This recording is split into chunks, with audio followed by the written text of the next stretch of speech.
I'm on government assistance, and I run out of money, and I had to buy Pampers for Jelani. And I had $11.42 in the bank. And I remember wrapping my son in a towel for 2 days. I remember the second day, like you said, I had my hand on Jelani's stomach, and I said, don't worry, baby. Mommy will never be this broke or broken again. And that day, what shifted for me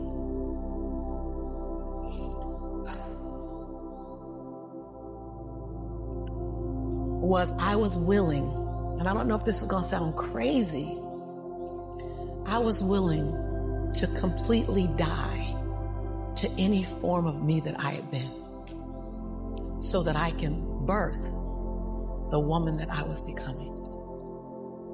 The reason why a lot of people won't become who they want is because they're too attached to who they've been.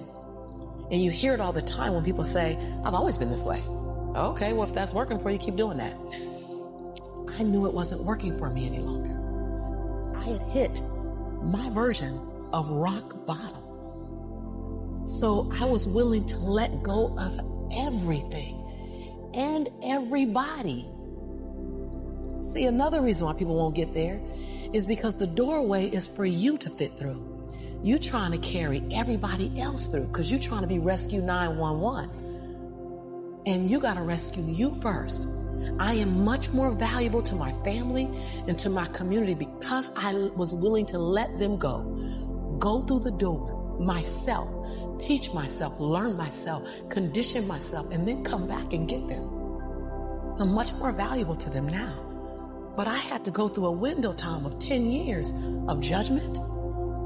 You leaving us, hanging out with white people all the time. You going to these crazy countries. We don't know what I had to be willing to allow my conviction to make me inconvenienced. See, we want to grow, but we want to stay liked by everybody. I was willing to be my own rescue at the risk of your approval. But most of us aren't like that. Facebook is an example. We want to be liked. Well, I woke up and I like myself today, so your like is extra. My job is to like me first. I was willing to say every day, Lisa, you like you? Lisa, are you proud of you? Lisa, are you playing full out? Every day before I checked in with anybody else. I was willing to inconvenience my entire life. My entire life.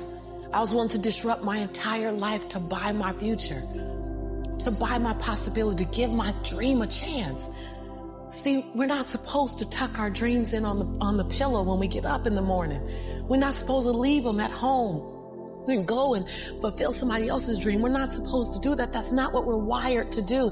That's not who we are. Your human spirit doesn't care about the economy. The human spirit doesn't care that my son's father went to prison. The human spirit doesn't care what's happened to your family. The human spirit doesn't care about the past. You may have been molested, or your family may have been broke, or you may have been betrayed, or you may have a divorce.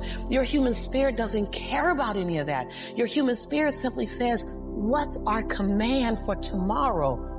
What do you want to create? It's not keeping score. Your brain is keeping score because your brain is designed to keep you safe. Your soul, your intuition, your human spirit is designed to make you soar. When you get to the edge, your brain will always tell you to step back. It's always going to tell you to step back.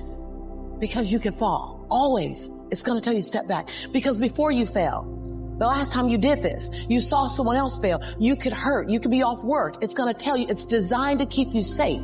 So you have to be willing to play between your brain and your soul.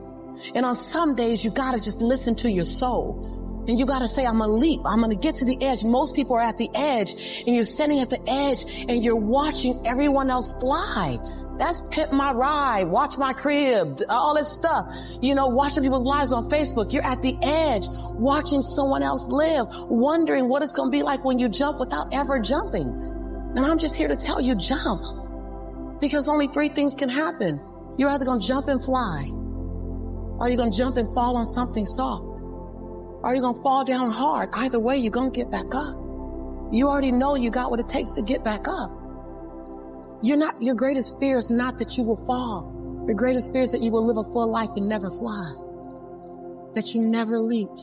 You're not afraid of dying. You're afraid of dying before the world sees who you really are. before they really get your fingerprint, before they really feel your breath, before they really get your contribution, before they really feel you. That's what you don't want to happen. You don't want to leave this place without us knowing you were here. All I'm doing is giving my dream a chance.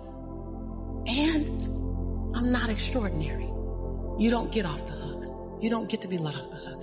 I'm an ordinary woman who chooses every day to make one more extraordinary decision. Everything that I need to get back up, I have in me. If I don't have what I need, I can go get it. Once I figured that out, the world was my playground. The question was just, where do I go get it? I don't know about that. Where do I go get it? Right. And I don't come from a learning background where I was a great student. I wasn't, my highest grade in school was a C+. And when I got a C+, I did the happy dance. And so I didn't have a background where studying was natural for me. But when I realized that if I go study something and I learn it, I own it, it's mine now, man, it was crazy because all through school I struggled. The last time I took an English class, my English teacher told me I was the weakest writer she ever met in her entire life. Lovely. Yeah, lovely. And the same year I took a speech class, and my speech teacher, he said, quote unquote, Miss Nichols, I recommend you never speak in public, that you get a desk job. Wow. And so That's mean. Yeah, it's just, it was demotivated people, sad people, hurt people hurt, sad people make other people sad. Bottom line, don't take it personal, hurt people hurt. See, most people want the convenience of transformation without the inconvenience required for transformation. So my grandmother says, and I love to repeat this, your conviction, what you're passionate about, your conviction and your convenience don't live on the same block. They ain't even in the same zip code. So if you want to have a conviction for something, you have to sign up to be inconvenienced. We're trying to find convictions and passion and breakthrough on the inside of our box. Well, when you realize that the box doesn't even exist, like someone made up, oh, you're playing outside the box. So we all bought into, there's a box. Well, I don't even own a box. I don't even want to get in your box. You better come out here because I ain't getting in there. And so when you start thinking like that, Tom, all of a sudden, everything is possible. So I disrupt people when I say, you want to make me extraordinary because it lets you off the hook. What if the God that we call God, the divine, whatever your faith is, what if there's no partial? It's not going to give me a hookup and not give you one. Not going to give me an opportunity and not give you one. I'm just going to go after it. If I die, I'm going to die on a treadmill, like Will Smith said. I'm going to be on the treadmill running. I'm just not going to stop because I believe all things are available to us. I'm just willing to go after them. Are you willing? And then that is so disruptive because then you got to make a decision.